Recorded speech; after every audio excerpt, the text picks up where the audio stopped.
Quezon City LGU, puspusan ng paghahatid ng mga programang pangkabuhayan para sa kanilang mga mamamayan. At swim cup competition isinagawa sa Malabon. Si Maris Rico sa detalye. Rise and Shine, Maris.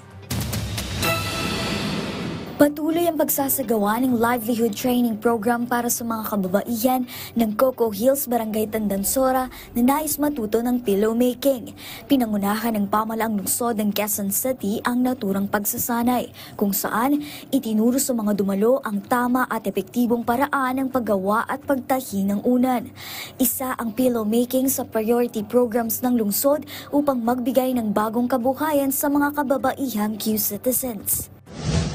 Sa pagsusulong ng ligtas at John Free na lungsod, opisyal na binuksan ng pamahalaang lungsod ng Malabon ang katatapos lang na swim cup competition sa Malabon Sports Center. Ipinamalas ng higit 200 kalahok sa aktibidad ang kanilang husay at dedikasyon sa paglangoy. Katuwang ang Swim League Philippines at John Free Philippines Foundation, ang naturang aktibidad ay ang sama-samang pagsisikap ng pamahalaan na itaas ang kamalayan ng mga mamamayan hinggil sa kahalagahan ng karunungan sa paglangoy tungo sa mas ligtas at mapayapang komunidad.